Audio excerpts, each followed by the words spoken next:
Bonjour, c'est Ursule encore. On est le 8 décembre 2021. Alors, je viens sur la trompette aujourd'hui, encore, Amen, et je viens proclamer le retour de notre Seigneur Jésus-Christ. Alors, soyez tous bénis, Amen, et puis que sa joie soit notre force en ce jour béni et glorieux. Alors, la voix de Jésus, une voix très très étroite. Amen. Alors, nous savons que notre Seigneur revient. On le sait très bien, on le proclame, on est vraiment dans les temps. Alors, on peut se retrouver tout simplement à être sur le chemin spacieux.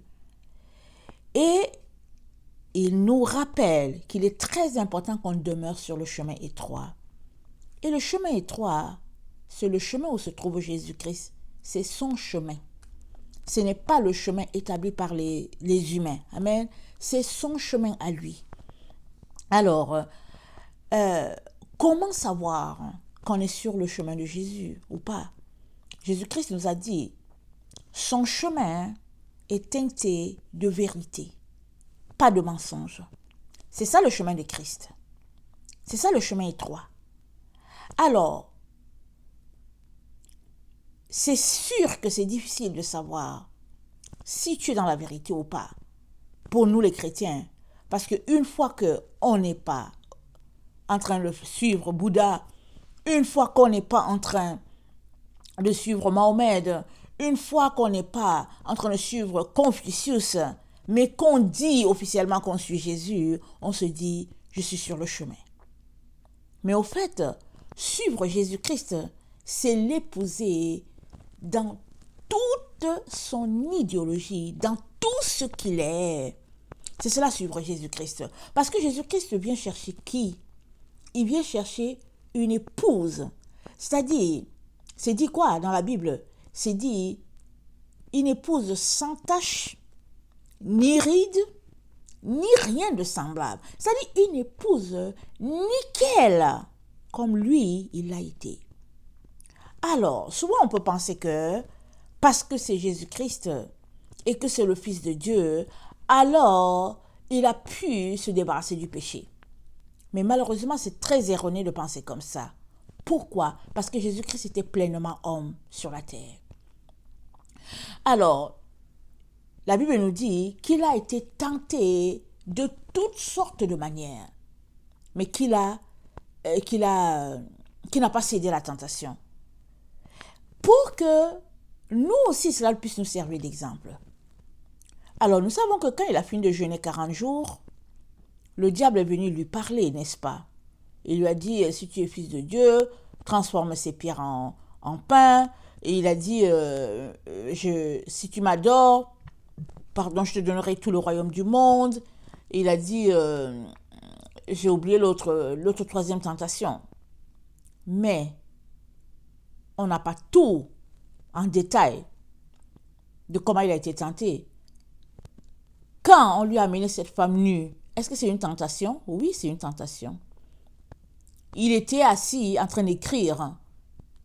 Alors, est-ce qu'il était déjà là en train d'écrire ou bien est-ce qu'il s'est mis à écrire quand on lui a amené la femme prostituée? Ça, c'est pas important. Hein? Mais toujours est-il qu'on lui a amené une femme nue devant lui. Ça, c'est une tentation. Mais Jésus-Christ a dit quoi à la fin? Il a dit, où sont ceux-là qui te condamnaient? Moi aussi, je ne te condamne plus. Va et ne pêche plus. Amen. Alors, la voie de Jésus, le chemin de Jésus, c'est un chemin très, très étroit. Ce n'est pas le chemin que nous avons emprunté, par exemple, dans notre mentalité de chrétien, où à partir de vendredi, on s'en va se prendre des films pour regarder un peu écoute, un film en famille, dit-on, avec monsieur, madame, et puis souvent les enfants, on regarde, et puis la voie de la perversion, c'est permis parce qu'on est marié. La voie de la perversion, c'est permis parce qu'on est chrétien. La voie de la perversion, c'est permis parce qu'on est pasteur ou bien on est diacre, on est ancien, toutes sortes d'histoires. Toutes ces choses-là, c'est de l'abomination devant notre Dieu.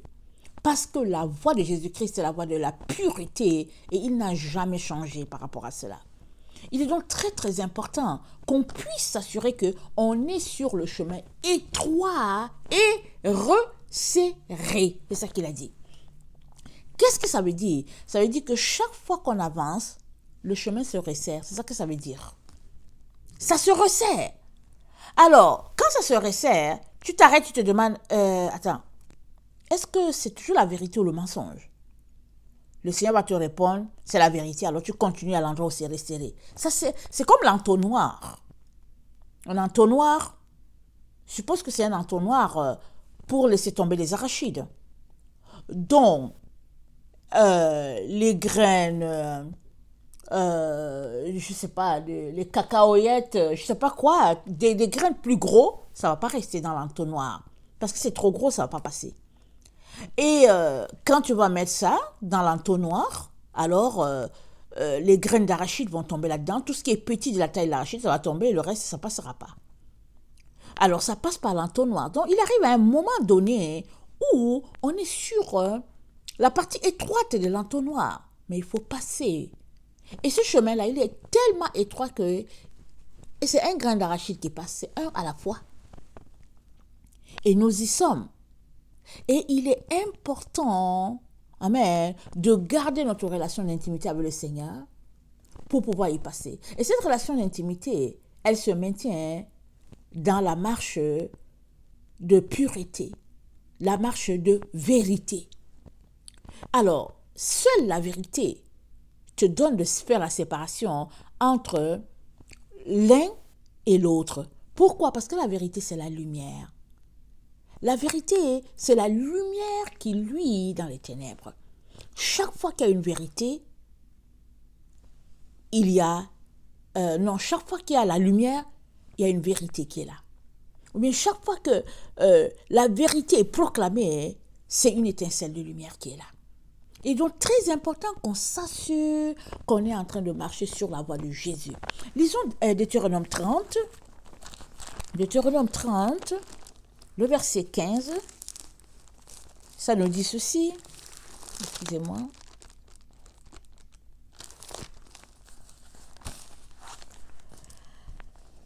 Vois, je mets aujourd'hui devant toi la vie et le bien, la mort et le mal.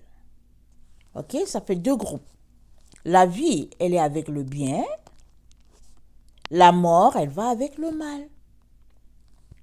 Car je te prescris aujourd'hui d'aimer l'Éternel ton Dieu, de marcher dans ses voies et d'observer ses commandements, ses lois et ses ordonnances, afin que tu vives et que tu multiplies et que l'Éternel ton Dieu te bénisse dans le pays dont tu vas prendre possession, dans le pays dont tu vas entrer en possession.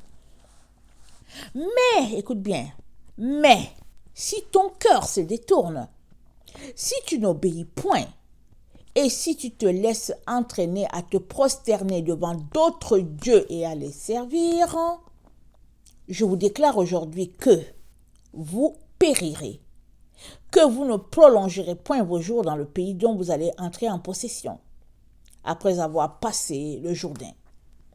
J'en prends aujourd'hui à témoin contre vous le ciel et la terre.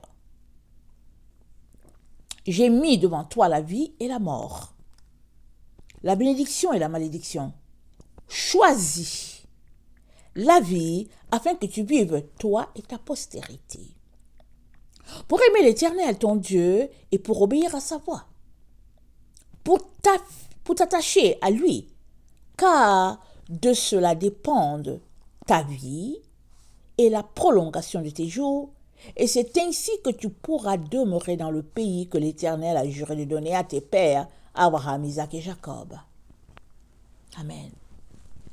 Nulle part, Ésaïe n'est mentionné ici. Dieu parle toujours du Dieu d'Abraham, d'Isaac et de Jacob. Il s'arrête là. Il ne continue pas. Parce qu'à partir de Jacob, il y a les 12 tribus. Il ne dit pas le Dieu d'Abraham, d'Isaac et de Jacob et de Ésaü.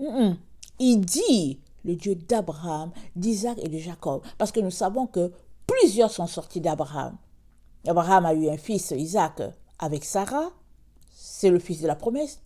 Mais il a eu des enfants aussi avec Ketura, la seconde femme qu'il a eue après le décès de Sarah. Et de sa descendance, il y a eu Ismaël. Alors, dans le côté arabe, amen, c'est aussi les enfants d'Abraham, amen. Et, comment on appelle ça? Il y a eu aussi la descendance de Lot, le neveu d'Abraham, et de Jacob, il y a eu Ésaü. Donc, tout ce groupe-là qui descend d'Abraham à quelque part, ils se sont regroupés comme un bloc, amen. Et Jacob était seul. Parce que Dieu a mis Jacob à part. Dieu a dit, il va utiliser, c'est la descendance, c'est la lignée qu'il va utiliser. Ce n'est pas la lignée de Abraham, Isaac et Ésaü, mais c'est la lignée Abraham, Isaac et Jacob. Amen. C'est bon à savoir pour toi. Pourquoi? Parce que l'Église a été rattachée à la lignée d'Ésaü. Amen. Du côté romain, on nous a rattachés. On a marché. L'Église est née, amen, avec la première effusion de l'Esprit, amen, à la première Pentecôte, c'est là que l'Église est née. Et c'est à Antioche, qui est aujourd'hui en Turquie, que l'Église a été appelée, que les chrétiens ont appelé les chrétiens, c'est-à-dire ils ont été nommés des petits Christ, amen, parce que là ils étaient assis, ils étudiaient la parole, et puis ils sont allés chercher, j'oublie le mot, Barabbas pour venir au fait approfondir les Écritures à ce groupe-là. Et puis Barabbas est resté 1 an là-bas. Et puis là aussi il y avait Paul qui était aussi dans la zone. Et puis donc ils étaient là en train d'asseoir la vérité. Donc l'Église est partie de là. Amen. Et puis, quand tu vas sur Wikipédia, on nous informe que c'est au 3e et 4e siècle qu'ils ont décidé de rendre l'Église des apôtres orpheline. Ils ont coupé l'Église pour la rattacher à Rome. Et en la coupant, on l'a privée de son culte envers son Dieu qui a été fixé par Dieu lui-même, c'est-à-dire le sabbat, qui veut dire septième. Il paraît que chez les Grecs, sabbat c'est écrit septième. Ça dit clair et net.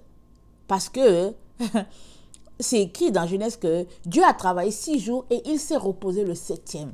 Alors chez les Grecs, sabbat ça veut dire septième. C'est comme ça, quand le nom sabbat ça veut dire le septième. Alors tu ne peux pas te tromper en disant que le septième jour c'est dimanche, tu ne peux pas. Alors l'Église a été déconnectée elle a été déracinée, si on peut le dire ainsi, pour être enracinée ailleurs sous un autre arbre. Et voilà comment l'Église a fonctionné. Dans le temps, ceux qui refusaient, on les tuait. Ça a duré longtemps.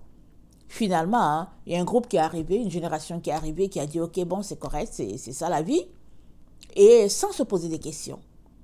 Et même pour que j'arrive vraiment à cette vérité concernant le sabbat qui est samedi, j'ai commencé à me poser des questions quand j'avais 15 ans.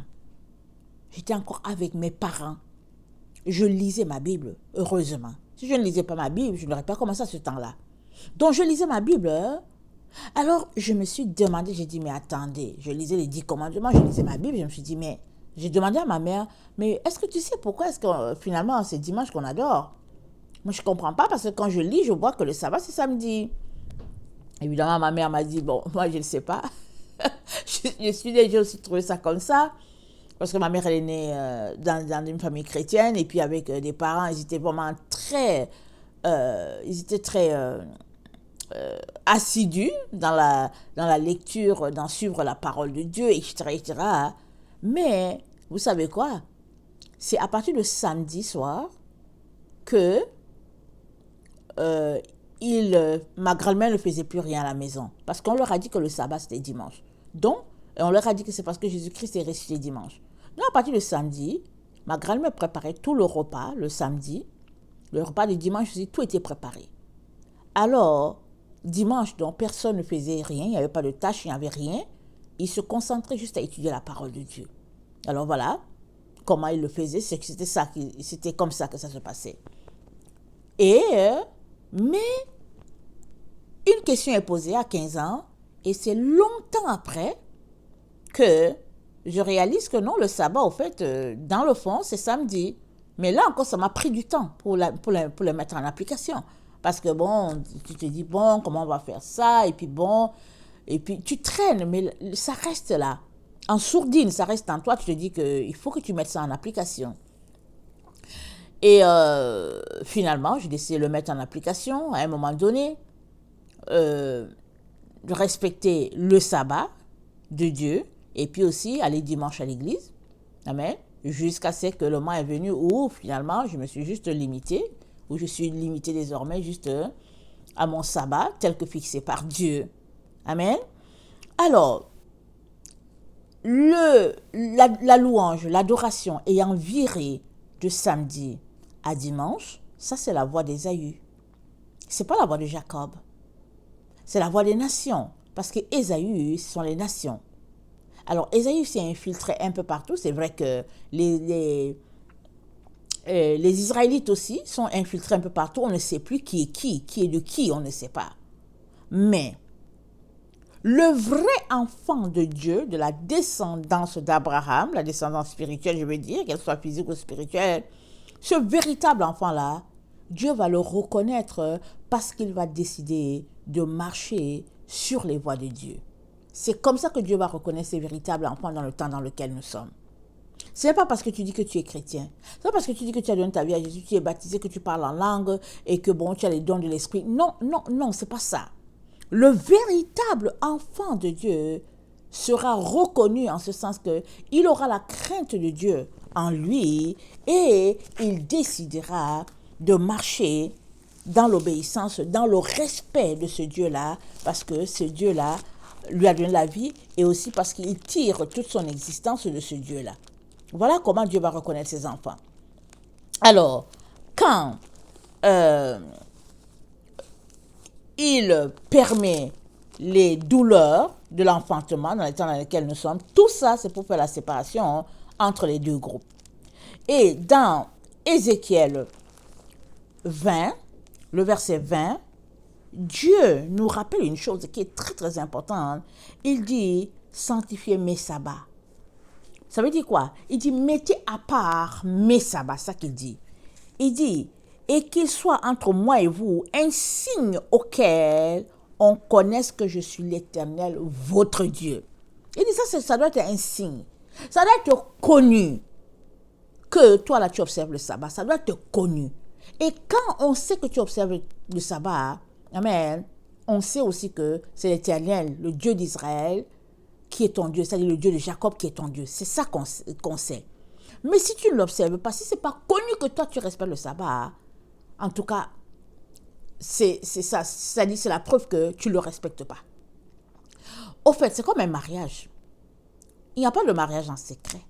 Un mariage là, avant qu'on soit déclaré que Madame X est la femme de Monsieur Y, il y a une célébration. Qui est la fête ou pas, il y a une célébration. Il y a une entente entre les deux familles, ils viennent, ils s'asseyent, et puis certaines, il y a la dot, et puis en tout cas, ils partagent quelque chose. Bon, maintenant, notre fils, on vous l'a donné, et puis elle a quitté la maison de papa, et elle est dans la maison de l'autre. C'est comme ça que ça se passe. Alors Dieu est en train de nous dire que c'est une alliance, c'est une entente.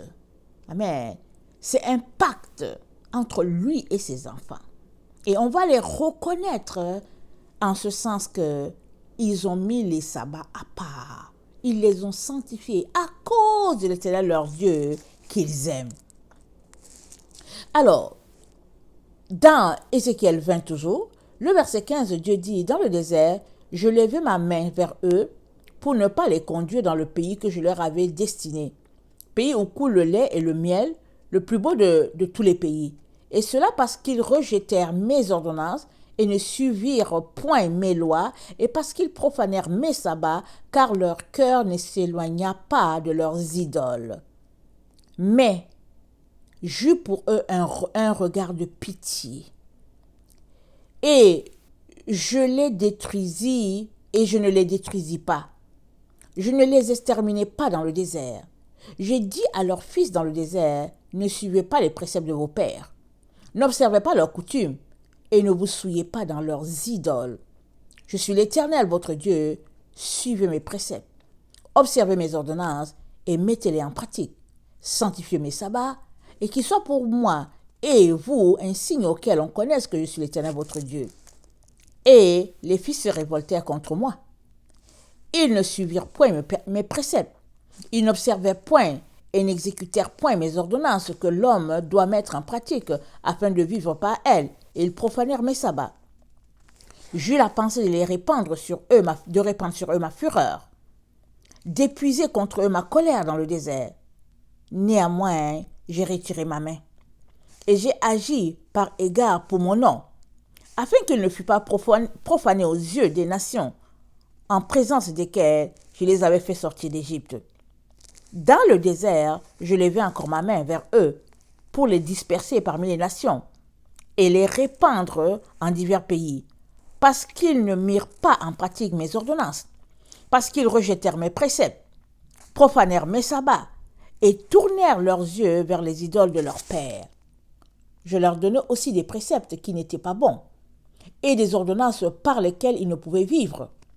Je les souillai par leurs offrandes quand ils faisaient passer par le feu tous les premiers-nés. Je voulus ainsi les punir et leur faire connaître que je suis l'Éternel. C'est pourquoi parle à la maison d'Israël, fils de l'homme, et dis-leur, ainsi parle le Seigneur l'Éternel. Vos pères m'ont encore outragé en se montrant infidèles à mon égard. Je les ai conduits dans le pays que j'avais juré de leur donner, et ils ont jeté les yeux sur toute colline élevée et sur tout arbre touffu. Là, ils ont fait leurs sacrifices. Ils ont présenté leurs offrandes qui m'irritaient. Ils ont brûlé leur parfum d'une agréable odeur. Ils ont répandu leurs libations. Je leur dis, qu'est-ce que c'est au lieu où vous vous rendez? Et le nom de haut lieu leur a été donné jusqu'à ce jour. C'est pourquoi dis à la maison d'Israël, ainsi parle le Seigneur l'Éternel. Ne vous souillez-vous pas à la manière de vos pères et ne vous prostituez-vous pas à leurs abominations? En présentant vos offrandes, en faisant passer vos enfants par le feu, vous vous souillez encore aujourd'hui par toutes vos idoles. Et moi, je me laisserai consulter par vous, maison d'Israël. Je suis vivant, dit le Seigneur l'Éternel. Je ne me laisserai pas consulter par vous.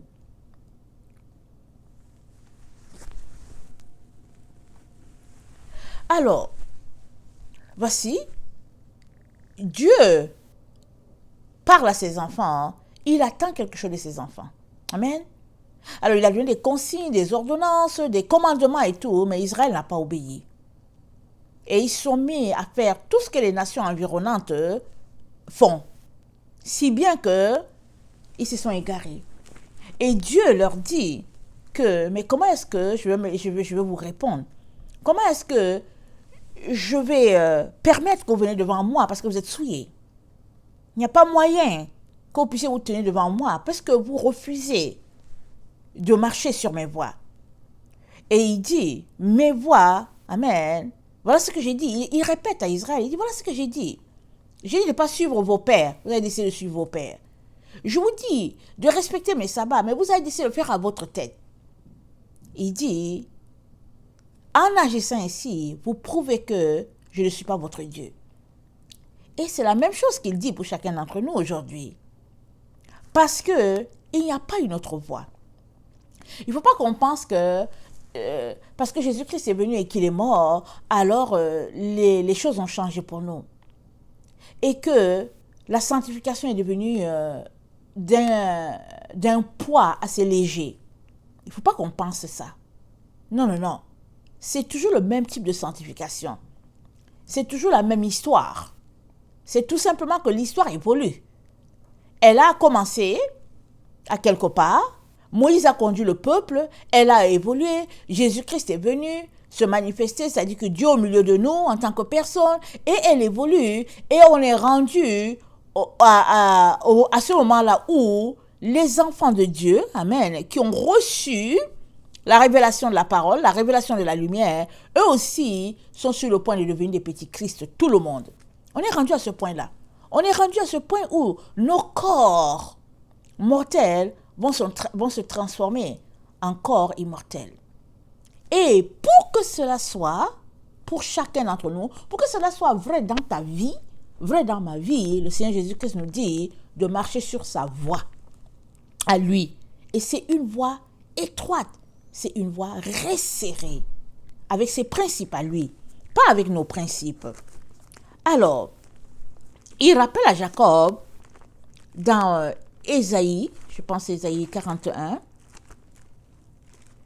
il rappelle à Jacob, je vais lire, je pense, excusez-moi, dans Ésaïe 42, voilà, il dit à Jacob, voici mon serviteur que je soutiendrai, mon élu en qui mon âme prend plaisir. J'ai mis mon esprit en lui. Il annoncera la justice aux nations. Il ne criera point, il n'élèvera point la voix et ne la fera point entendre dans les rues. Il ne brisera point le roseau cassé et il n'éteindra point la mèche qui brûle encore. Il annoncera la justice selon la vérité. Il ne se découragera point et ne se relâchera point, jusqu'à ce qu'il ait établi la justice sur la terre, et que les îles espèrent en sa loi. Ainsi parle Dieu, l'Éternel, qui a créé les cieux et qui les a déployés, qui a étendu la terre et ses productions, qui a donné la respiration à ceux qui la peuplent, et le souffle à ceux qui y marchent. Moi, l'Éternel, je t'ai appelé pour le salut, et je te prendrai par la main. Je te garderai et je t'établirai pour traiter alliance avec le peuple, pour être la lumière des nations, pour ouvrir les yeux des aveugles, pour faire sortir de prison le captif et de leur cachot ceux qui habitent dans les ténèbres. Je suis l'Éternel, c'est là mon nom. Je ne donnerai pas ma gloire à un autre, ni mon honneur aux idoles. Voici les premières choses qui sont accomplies et je vous en annonce de nouvelles. Avant qu'elles arrivent, je vous les prédis. Alors Dieu parle à Jacob. Il ne parle pas à Jacob et Ésaü. Il parle à la lignée de Jacob. Il dit qu'il y a son serviteur qui arrive. Mais quand il parle, il spécifie. Il dit « Oh Jacob ». Il ne parle pas des deux enfants. Pourtant, les deux enfants sont sortis du même sein. Et alors, il est donc important qu'on comprenne qu'il y a une voie. Et cette voie-là, c'est la lignée de Jacob. C'est la lignée d'Israël, puisque Jacob a été appelé Israël. Tu ne peux donc pas, là où tu es là, dire que tu marches selon le Seigneur Jésus, parce que oui, Jésus-Christ est mort pour tout le monde, tout un chacun, il est mort pour toute l'humanité, de telle sorte que le musulman peut aujourd'hui donner sa vie à Jésus-Christ, de telle sorte que le bouddhiste peut donner sa vie à Jésus-Christ, de telle sorte que le sikh peut donner sa vie à Jésus-Christ, parce que le salut, il est en Jésus. Jésus a été donné, amen, en rançon, amen, pour nous, pour toi et moi. Il a payé pour que toute l'humanité, si elle le veut, puisse venir à Dieu. Mais au fait, ce n'est pas que chacun vient avec sa voie. Ce n'est pas que chacun vient avec son chemin. Il y a un seul chemin. Et c'est le chemin de Jésus. Amen. Alors, nous ne pouvons donc pas prétendre avoir notre chemin, c'est-à-dire j'ai mon chemin, je le tiens, pourvu que on adore Jésus et tout. Non, non, il y a une manière de faire, il y a une façon de faire.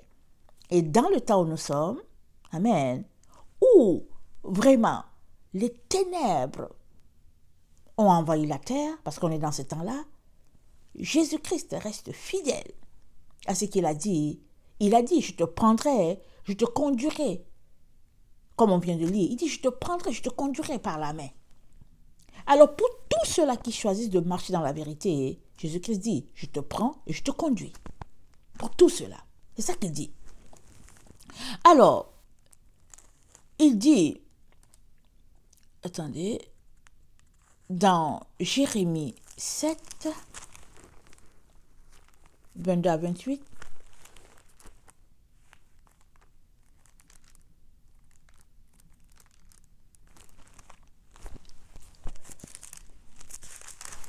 dans Jérémie 7, 22 à 28,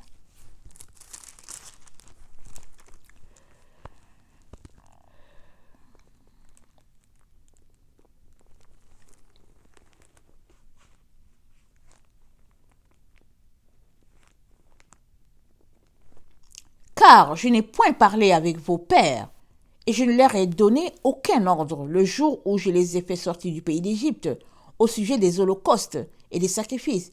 Mais voici l'ordre que je leur ai donné. Écoutez ma voix, et je serai votre Dieu, et vous serez mon peuple. Marchez dans toutes les voies que je vous prescris, afin que vous soyez heureux. Afin que vous soyez heureux. Marchez dans les voies que je vous ai prescrites. Pas dans d'autres voies.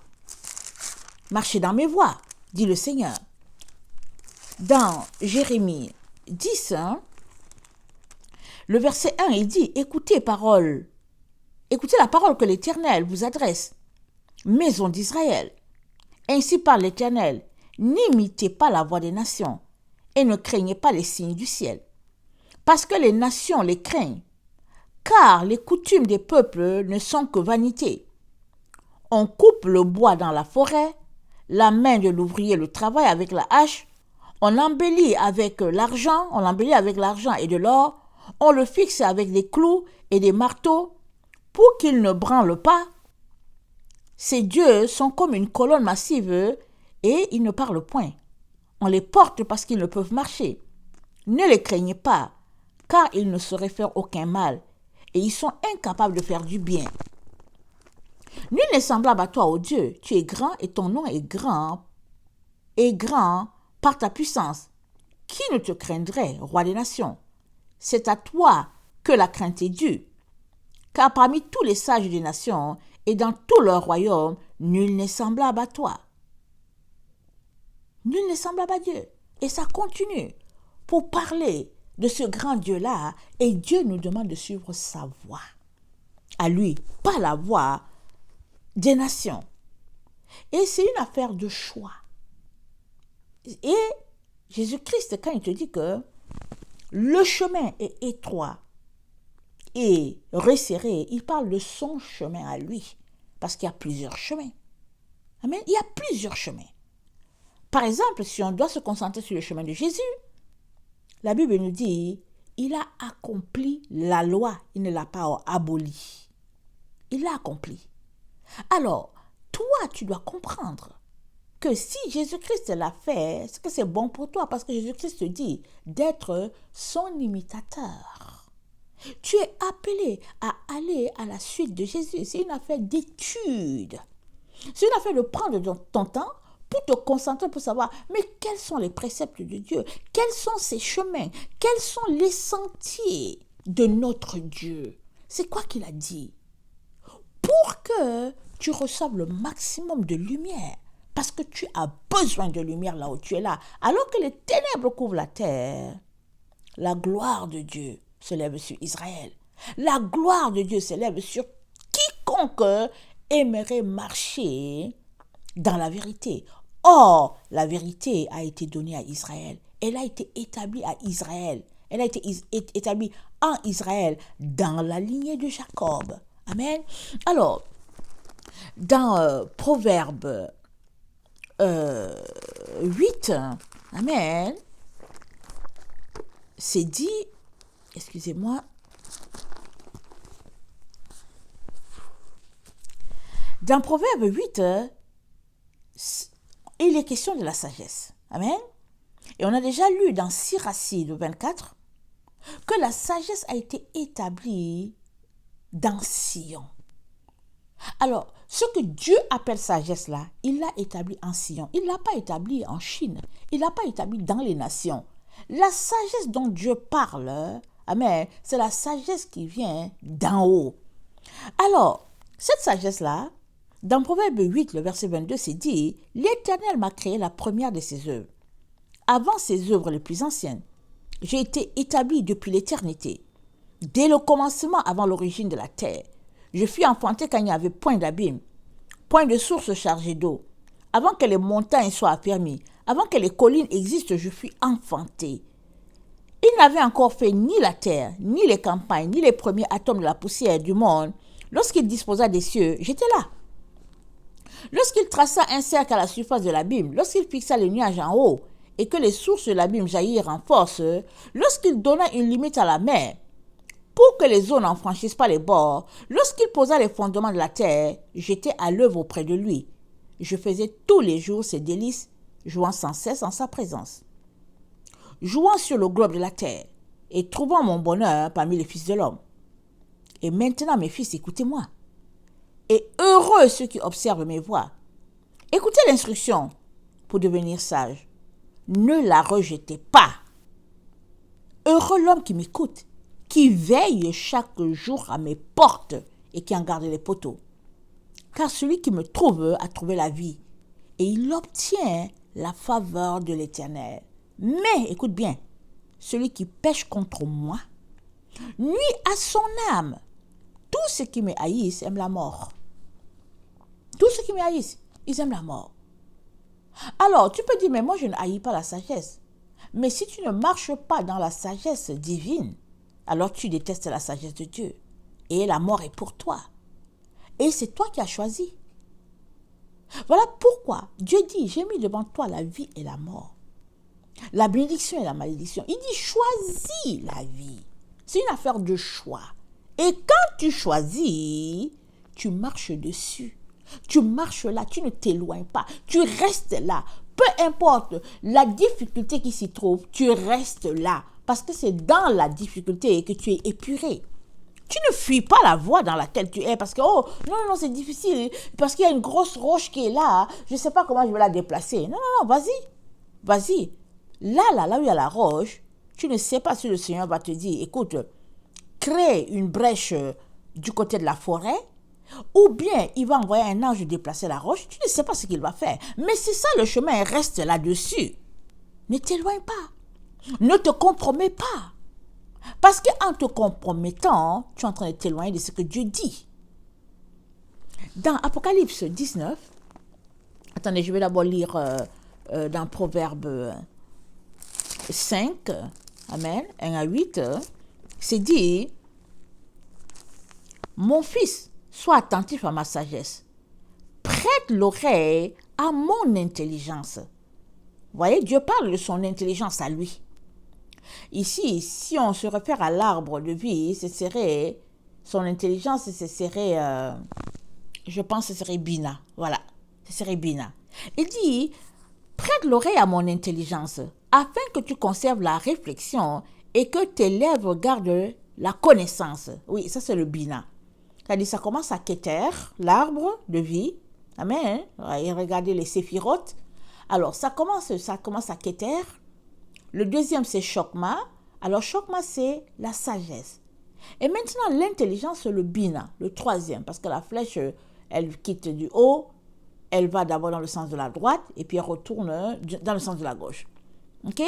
Et l'intelligence, c'est le côté masculin. Et la sagesse, attends, qu'est-ce que je raconte? La sagesse, c'est le côté... l'intelligence, c'est le côté masculin. Et puis, la sagesse, c'est le côté féminin. Donc, voilà. Donc, il y a un équilibre entre le masculin et le féminin avec notre Dieu. Et ça retourne à ce qu'il a fait. Il s'est dit, Dieu créa les cieux et la terre. Il s'est dit, il créa l'homme et la femme. Il les créa, hommes et femmes, à l'image de Dieu. Amen. Donc, il y a la pensée féminine, il y a la pensée, il y a l'esprit féminin, il y a l'esprit masculin avec Dieu. OK? Alors, il dit, car les lèvres de l'étrangère distillent le miel, et son palais est plus doux que l'huile. Mais à la fin, elle est amère comme l'absinthe, aiguë comme un glaive à deux tranchants. Ses pieds descendent vers la mort, ses pas atteignent le séjour des morts, afin de ne pas considérer le chemin de la vie. Elle est errante dans ses voies, elle ne sait où elle va. Et maintenant, mes fils, écoutez-moi, et ne vous écartez pas des paroles de ma bouche, éloigne-toi du chemin qui conduit chez elle, et ne t'approche pas de la porte de sa maison, de peur que tu ne livres ta vigueur à d'autres, et tes années à un homme cruel. Tes années à un homme cruel. On est parti de la sagesse. Au verset 1, c'est dit, mon fils, sois attentif à ma sagesse. Et ici, au verset 9, il dit, de peur que tu ne livres ta vigueur à d'autres et tes années à un homme cruel. Mais qui est l'homme cruel? L'homme cruel ici, c'est Satan. Parce que nous sommes dans le temps où Satan va s'incarner en une personne. Et seuls ceux qui ont la sagesse de Dieu vont pouvoir s'en sortir. Seuls ceux-là. Pourquoi? Parce que la sagesse divine, elle te donne de voir, elle te donne de discerner, elle te donne de fuir la voie du mal. Alors, il dit, de peur que tu ne livres ta vigueur à d'autres et tes années à un homme cruel, de peur que les étrangers ne se rassasient de ton bien et du produit de ton travail dans la maison d'autrui, de peur que tu ne gémisses près de ta faim, quand ta chair et ton corps se consumeront, et que tu ne dises, comment donc ai-je pu haïr la correction? Et comment mon cœur a-t-il dédaigné la réprimande? Comment ai-je pu ne pas écouter la voix de mes maîtres, ne pas prêter l'oreille à ceux qui m'instruisaient? Alors, il y a une voix. Et là où nous sommes là, nous sommes rendus à l'étape d'enseignement un à un avec son Seigneur. Un à un. On est rendu au stade où tu devrais être capable d'entendre Dieu clairement. Et tu ne peux pas fuir la voie que Dieu t'indique parce que tu trouves que bon, c'est compliqué, non mais c'est pas ça. Non, non, non. La voix de Dieu, elle demeure la voix de Dieu.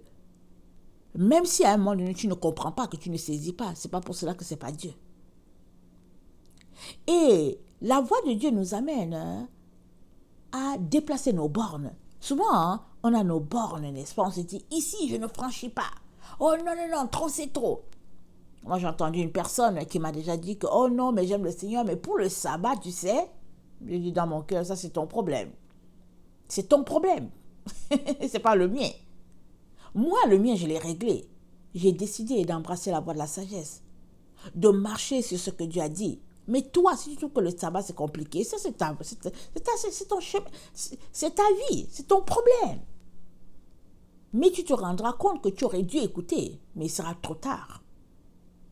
Il y a des gens qui ne savent pas qui leur parle. Ils entendent la voix et ils ne voient pas Dieu. Parce que la personne, un messager, il est juste là. Un messager, il parle, il transmet juste ce qu'il a reçu, c'est tout. C'est ça un messager. Alors si tu vois le messager et tu vois sa forme, tu vois ce qu'il dit et que ça t'énerve, ben c'est tant pis pour toi. Tu seras passé malheureusement à côté. Mais si tu sais que Dieu parle tantôt d'une manière et puis tantôt d'une autre et qu'on n'y prend point garde, alors toi tu devrais t'organiser pour prendre garde parce que tu ne sais pas si c'est Dieu qui est en train de parler à travers cet enfant-là qui est là. Tu ne sais pas si c'est Dieu qui est en train de parler à travers cette femme-là qui est là. Tu ne sais pas si c'est Dieu qui est en train de parler à travers ce vieillard-là qui est là. Tu ne sais pas. Parce que où est Dieu? Tu ne vois pas Dieu de tes yeux. Mais si tu as choisi de suivre sa voie, alors il s'organisera toujours pour te dire, mon fils, ma fille, c'est par ici, c'est pas par là. Alors si tu n'entends pas Dieu, c'est pas parce que Dieu ne veut pas te parler. Peut-être que c'est ton orgueil qui te bloque. Peut-être que c'est ta confiance en tes valeurs. Et puis tu es là, tu es bloqué. Mais il est important que tu déplaces tes bornes. Il est important que tu déplaces les barrières que tu t'es placées toi-même. Sinon, tu te retrouveras sur la voie du mensonge. Parce que la voie de la vérité, c'est une voie ascendante. C'est une voie qui te permet toujours d'avancer jusqu'au trône. C'est ça la voie de la vérité. Alors, quand moi j'étais petite, je n'avais pas encore 10 ans. Ou bien si j'avais trop, c'était 10 ans. Je me rappelle d'un rêve que j'avais fait, qui est encore très frais dans ma tête. Alors, dans mon rêve, je marchais. Et je ne savais pas où j'allais, mais je marchais. Mais la route, c'était une route sinueuse. C'était une route parsemée d'embûches. Il y avait des tessons, il y avait des épines. Et puis, je ne sais pas pourquoi j'étais pieds nus. Parce que je sentais sous les pieds. Mais je marchais sur cette route-là. Amen. Je marchais. Et quand je suis arrivée devant une maison, devant, une porte, je me suis réveillée. J'ai dit, oh non, c'était la porte du ciel. Et souvent, je m'arrêtais, je me disais, ah, mais c'est bizarre. Mais c'est quand je me suis mise à étudier la parole de Dieu que j'ai compris que Dieu est en train de me dire, Ursule, ta route, la route que tu vas prendre, ça sera une route sinueuse, remplie d'embûches, de tessons, d'épines, de roches. Mais Quand tu auras fini, tu arriveras devant la porte du ciel, elle s'ouvrira. Quand tu auras fini. Mais il me montrait déjà ces chemins-là que j'allais prendre. Un chemin difficile. Mais ce n'est pas juste mon chemin à moi, c'est le chemin de tout un chacun. Tout enfant de Dieu qui veut connaître la vérité passe par un chemin difficile. Un chemin de renoncement, un chemin d'abandon, un chemin vraiment dur. Mais à la fin, c'est la gloire de Dieu qui se manifestera pour toi. Alors je terminerai en lisant Apocalypse 19, le verset 6 à 8. Apocalypse 19, ça dit: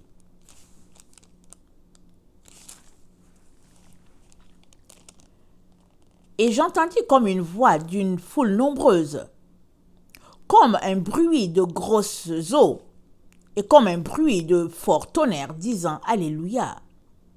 Car le Seigneur notre Dieu Tout-Puissant est entré dans son règne. Réjouissons-nous et soyons dans l'allégresse.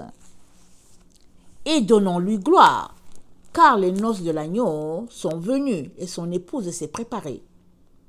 Et il lui a été donné de se revêtir d'un fin lin éclatant, pur, car le fin lin, ce sont les œuvres justes des saints. Et l'ange me dit, écris, heureux ceux qui sont appelés au festin des noces de l'agneau. Et il me dit, ces paroles sont des véritables paroles de Dieu. Et je tombais à ses pieds pour l'adorer, mais il me dit, garde-toi de le faire. Je suis ton compagnon de service et celui de tes frères qui ont le témoin de Jésus. Adore Dieu, car le témoin de Jésus-Christ, le témoin de Jésus est l'esprit de la prophétie. Amen. Alors, il lui a été donné de se revêtir d'un fin lin éclatant pur, car le fin lin sont les œuvres des justes et des saints. Et l'ange me dit, heureux ceux qui sont appelés au festin de noces de l'agneau. Il me dit, ces paroles sont les véritables paroles de Dieu. Alors, nous sommes tous appelés aux noces de l'agneau. Tous. Mais seuls ceux qui choisissent la vérité y arriveront. Seuls ceux qui choisissent de marcher sur le chemin étroit et resserré assisteront aux noces et participeront. Ils se réjouiront. Seuls ceux-là. Et un groupe sera coupé. Parce que ce groupe aura pensé à sa propre sagesse, aura refuté les ordonnances, les préceptes, les commandements de Dieu. Et moi, je viens t'encourager ce matin. Je viens te dire, il n'y a rien de facile sur la terre. Quand bien même tu refuses la voie de Dieu, sache que la voie là que tu prends, que tu penses que c'est la voie facile, elle est facile pour ta chair. À la fin, tu te retrouveras à périr loin de Dieu. Ah oui, tu te retrouveras à périr loin de Dieu. Et la voie resserrée, la voie étroite, resserrée, qui est le chemin de Jésus, c'est cette voie-là qui te mènera jusque devant le trône de Dieu. Et c'est par cette voie-là que tu pourras assister aux noces de l'agneau, la voie de la vérité. Et je viens nous encourager tous à choisir la vie. Parce que Dieu nous a dit dans Deutéronome 30, le verset 15, j'ai mis devant toi la vie et la mort. Choisis la vie. Choisis la vie. J'ai mis devant toi le bien et le mal. Choisis le bien. J'ai mis devant toi la voie du bien, la voie du mal. J'ai mis devant toi le chemin large. J'ai mis devant toi le chemin resserré, étroit. Choisis le chemin étroit et resserré. Amen. Que le Seigneur bénisse sa parole. Je vous aime beaucoup et Dieu davantage. Maranatha, Jésus revient. Amen et amen. Soyez bénis.